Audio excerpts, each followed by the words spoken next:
평소에 되게 책으로만. 아니 근데 저는 솔직히 부담스러운데 교수님 만나기 부담스러운데 교수님 만나기 너무 좋아서 아니 뭐 어쨌든 평상시에 뭐. 공부 못하니까 이참에 그럼 내가 부담을 많이 드릴게. 부담 많이 주시고 저는 잘 듣겠습니다, 교수님. 많이 말씀해 주시죠. 김경 교수님 책 너무 좋고 해서 직접 들을 수 있는 기회가 있어서 개인적으로 큰 영광이라고 저는 생각하고 있습니다. 이게 100회는 가야 되는데 이게. 100회? 이렇게 하면 재밌어야 되는데 재밌어요 100회는. 재밌어야 100회인가요? 아, 그렇죠. 재미는 있어야 돼요 영상은. 한 10회쯤 지나면 춤을 춰야겠구만. 네. 그럼 퇴직하시고는 이제 강연이나 뭐 그런 쪽으로 이제 많이 학교 있을 때보다 강의하는 시간은 훨씬 많이 했어요. 1년에 첫 해 퇴직하고 1년에 90번 했나? 그 500명 강의는 그 강연자 입장에서 감동이 있습니까? 청중이 500명. 저는 많을수록 좋아요. 그거 메모하셔야 될 것 같습니다. 이거 마음에 안 드시겠네요. 실은 흥분하는 스타일. 그러니까 저번에 가우디 강연 하셨는데 학교 학생 대상으로 한다고 하셨는데 그렇게 바깥에 소문이 나서 가을이면은 확실히 좀 한 볼만하죠. 200명, 300명 왔는데 그때 330명 왔다. 제가 입장을 관리하다 못 들어왔습니다. 어. 네, 그 정도로 사랑을 근데 받았어요. 가우디는 일반 사람들도 좀 좋아하고 인문학 관련 사람들도 좋아하는 좀 그런 분야라서 미술도 그렇고 다 오르잖아요. 전 분야에 다 걸쳐 있죠. 정말 건축에서 다뤄야 될 이슈를 해결했을 때 사람들이 올까? 거의 안 올 것 같은데. 근데 바라는 건 그걸 바라는 거지 뭐 재밌는 얘기 해가지고 뭐 이렇게 뭐 그것도 다 좋지만 그런 얘기로 계속 일관한다고 하는 것은 건축하는 사람으로 학교에 있던 사람으로 그건 책임 있는 건 아닌 것 같아요. 일반인 분도 많이 오셨다는 거죠? 근데 교수님은 일반인들한테도 인기가 굉장히 많으세요. 지금은 없어.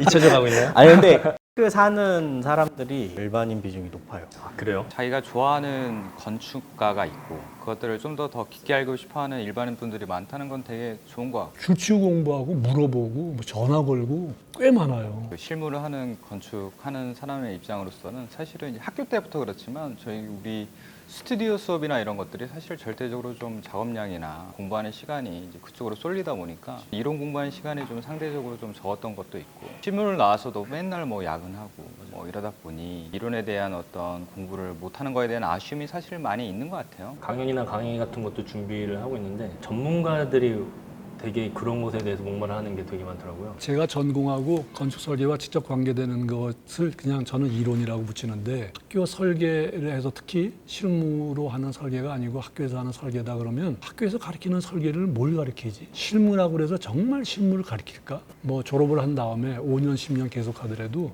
이런 정도의 생각을 꾸준히 하면서 자기 주장도 하고 또 사회도 이렇게 잘 융합시키도록 뭔가 자기 의견을 낼 수 있도록 가지고 있는 거를 갖고 있어야 되지 않을까? 현상이나 아니면 저희 이제 프로젝트 진행을 할 때 저희가 이제 어떻게 뭔가를 했으면 좋겠다라는 생각을 가지고 이제 건축가는 이제 디자인을 하고 진행을 하는데 구체적이지 않을 때가 있고 제 스스로 그거를 이론화시키기가 굉장히 좀 막연할 때가 있는데 그럴 때 이제 이론 책이나 아무튼 이런 대화나 이런 걸 통해서 체계하고 받아들이는 좀 시간이 있는 것 같아요. 교수님 뭐 아까 책 있지만 저도 있는데 시간 날 때마다 네네네 있는지는 모르겠지만 뭐 가끔 보면서 좀 이렇게 급하게 좀 이론이 필요할 때 보기도 하겠지만 최근에 이제 잘 될지 모르겠는데 뭐 현상 설계 같은 거 하나 하고 있거든요. 거기에 대해서 얘기를 해볼게요.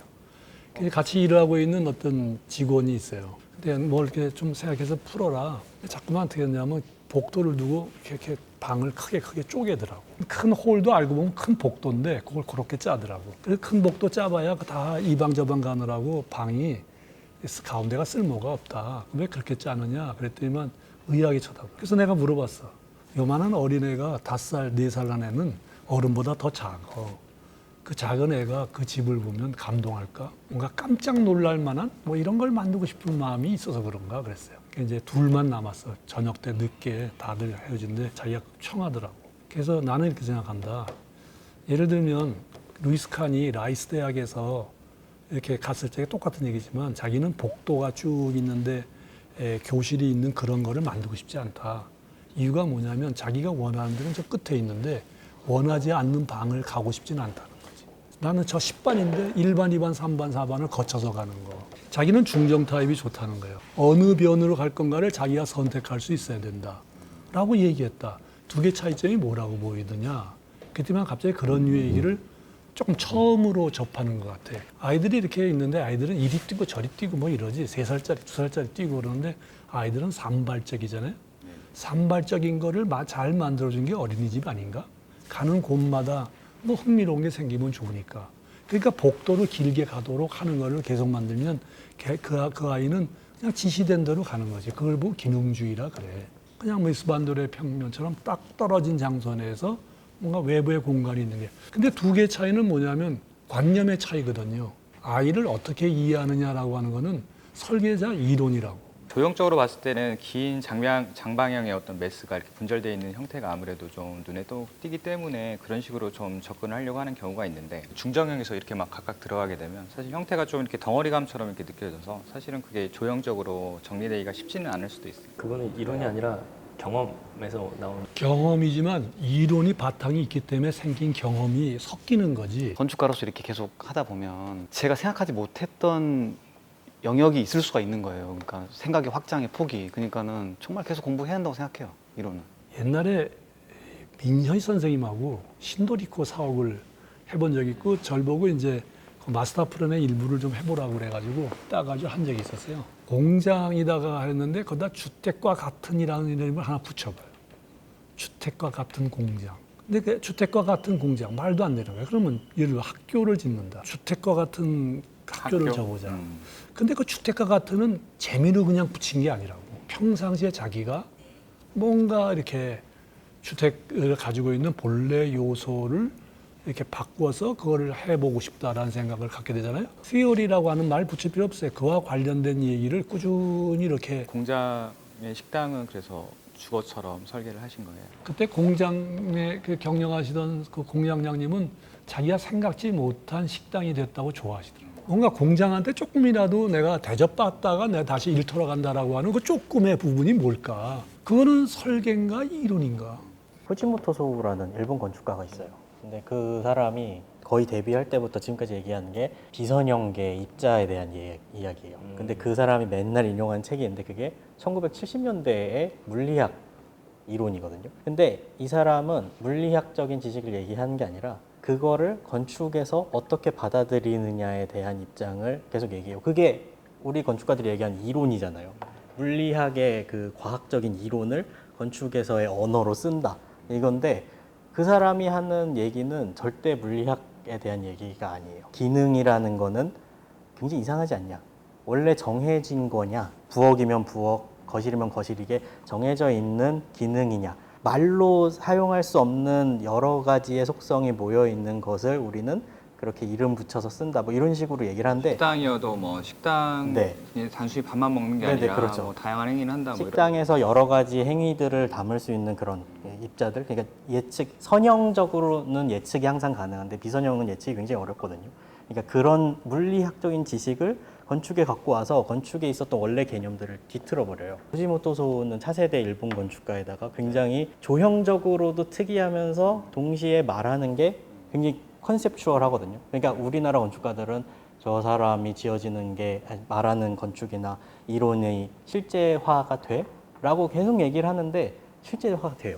근데 그걸 보고 그냥 마냥 부러워하는 게 아니라 그걸 배워야 된다고 생각을 해요, 저는. 우리나라 완전히 조형, 그러니까 형태적인 거와 공간에 매몰되어 있는 것 같거든요. 미학이라는 걸 얘기하고 인문학이라는 걸 얘기하면서 말을 하는데 그 괴리, 그것을 조형이나 형태 말고 건축을 설명할 단어들이 있느냐, 표현이 있느냐, 생각이 있느냐라고 그랬을 때 위태위태하다는 거죠. 제가 봤을 때는 이렇게 이론이라고 하면 뭔가 헷갈리잖아요. 뭐 이론이 있고 실제가 있고 이런 것처럼. 근데 저는 이론이라고 하면 어려운데 그냥 생각인 것 같아요. 생각. 자기의 철학? 그러니까 생각이요, 그냥.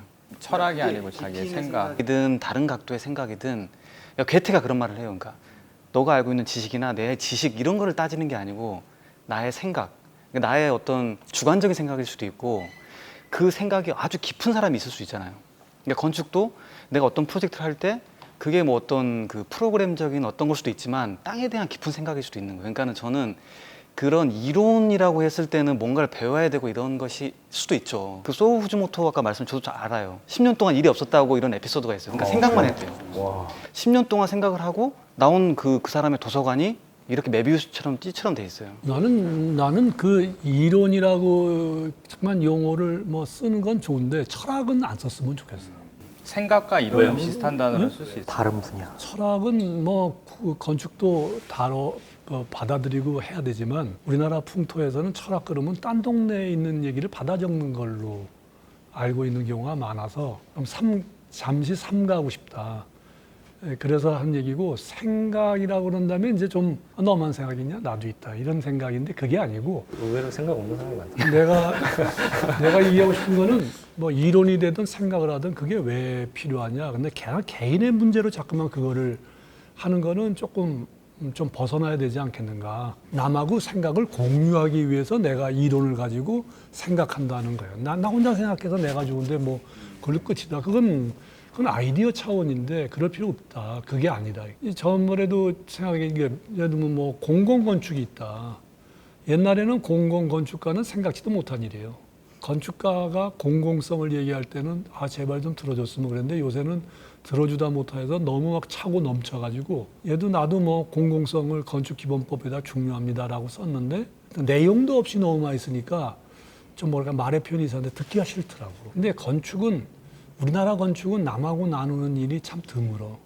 그러니까 누군가 주장을 하면 그렇습니다 하고 동감해 주는 사람도 없고, 점점 이런 사태가 벌어지는데, 그중에 하나가 난 공공건축과 공공성 이런 얘기예요. 공공성은 뭐 나도 건축기본법에 중요하다고 해가지고 뭐 강조를 한 장본인인데, 그렇게 많은 공공건축과나 그걸 한 거에 대해서 뭔가 1년이나 2년이나 뭘 지나면서 결론이 나야 될까요? 뭔가 매듭이 있어야 될 거 아니겠어요? 공공성이라는 단어만 쓰는데 그거조차도 잘못 쓰고 진일보된 게 없다. 그러니까 그건 뭐냐면 이론이 없는 거다. 건축계가 크게 움직일 수 있는 힘을 가졌는데도 불구하고 그냥 말만 쓰고 끝나고, 이런 거를 이론이라고 하니까, 이론이라고 하는 거는 힘이 되는 게 아니라 그냥 뭐 장신구, 뭐 쓰면 좋은 거, 멋진 말, 그런 얘기 백날 해봐라 건축계는 점점 사그라들지. 일본 같은 경우나 이렇게 비교해 본다면요, 그네들이 한다고 하면 이론을 우리는 없다고 항상 뭔가를 생각하잖아요. 이렇게 피해의식도 생각을 하는데, 우리나라의 건축가들이 근데 되게 잘하고 있거든요. 지금은 정말 제가 잡지만 봐도 같은 동년배 하는 것도 되게 놀라워요. 그걸 왜 우리는 정립을 못하죠? 그게 문제다. 그죠? 그럼 잘하면서 전월해서 해야 되는 건지. 옛날에 선배들이 그러더라고.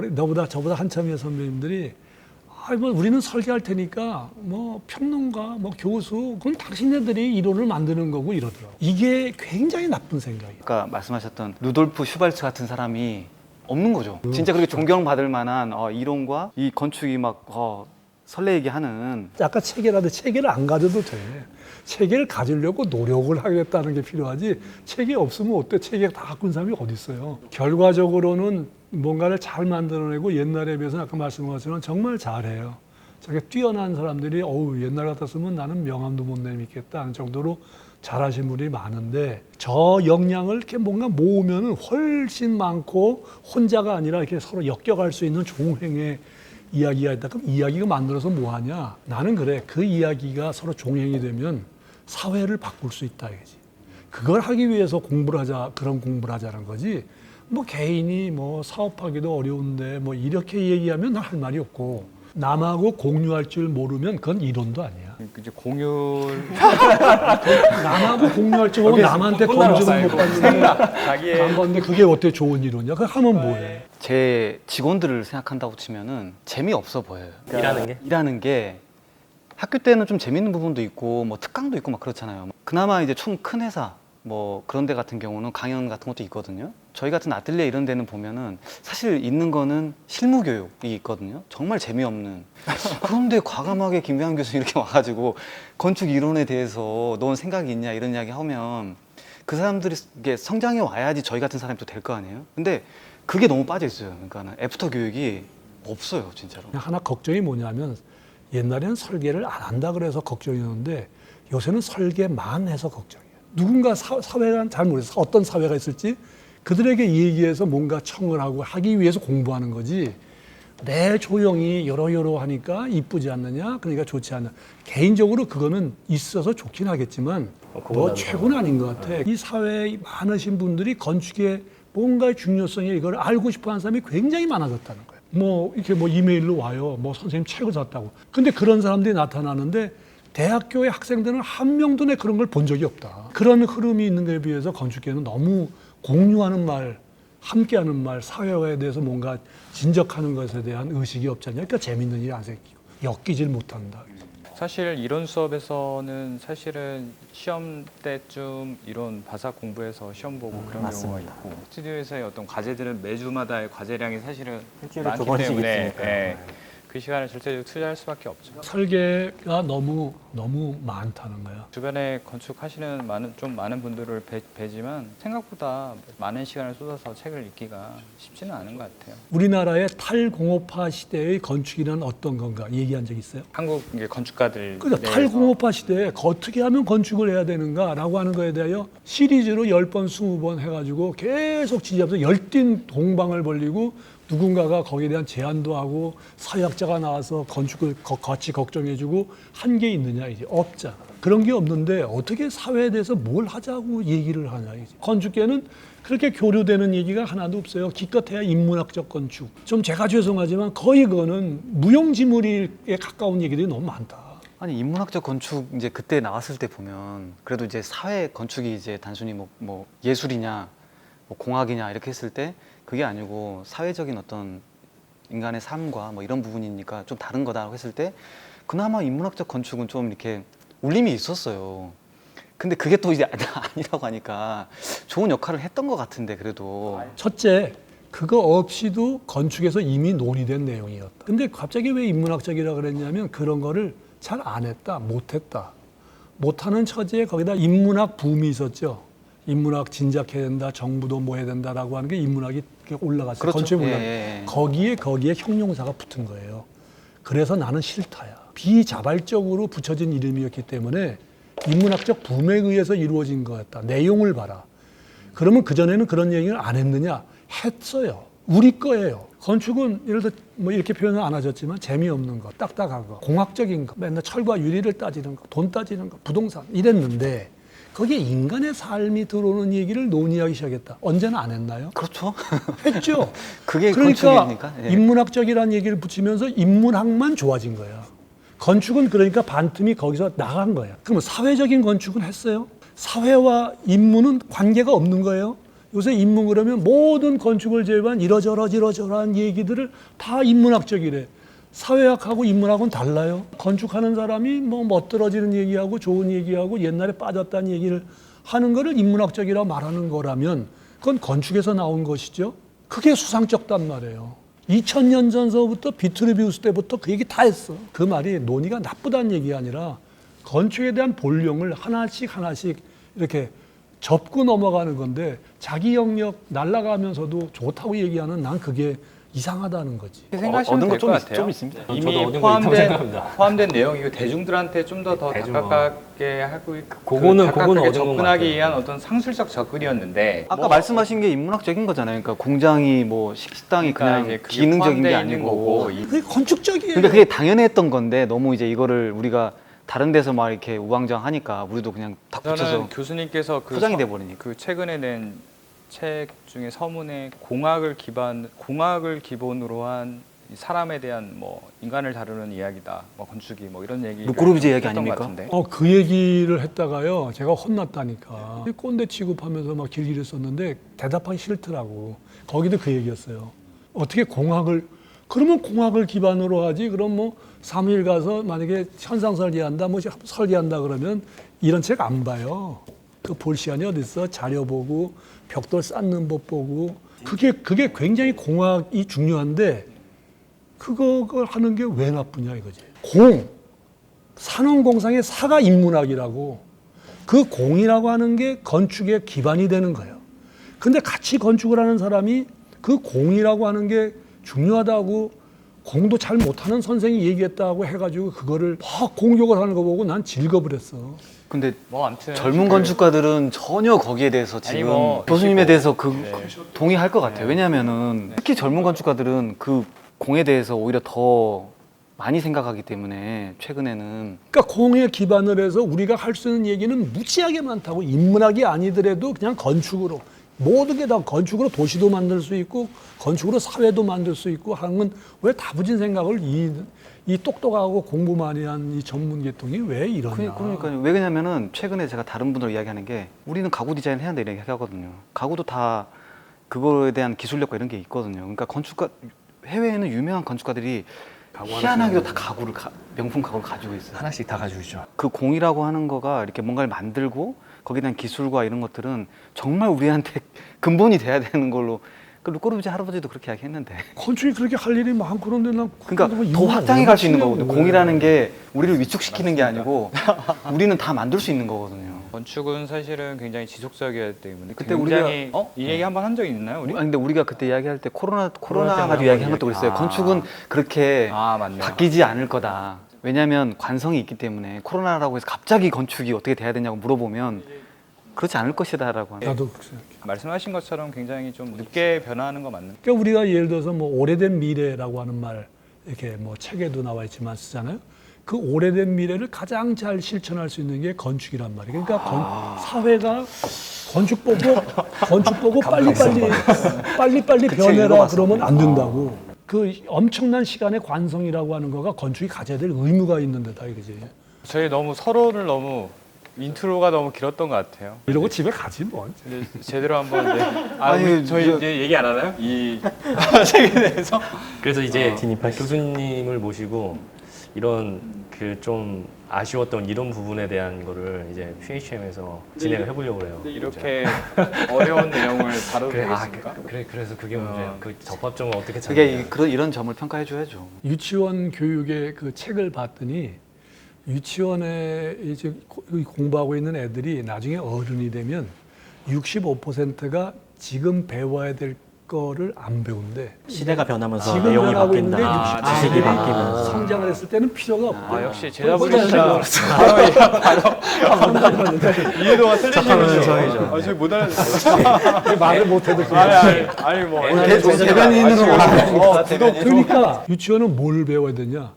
변하지 않는 사람의 교육을 끝까지 가는 교육을 가르치는 데가 유치원이라고. 가장 기본이 되는 변하지 않는 거를 건축이 참 힘써야 될 게 이런 기쁨이 가득 차 있는 건축이 오히려 초등보다는 유치원이 많겠구나. 그래서 이번 PHM에는 그런 변하지 않는 기초적인 이론을 얘기해 주실 예정이신가요? 뭐 들어줘야 얘기를 하지 뭐.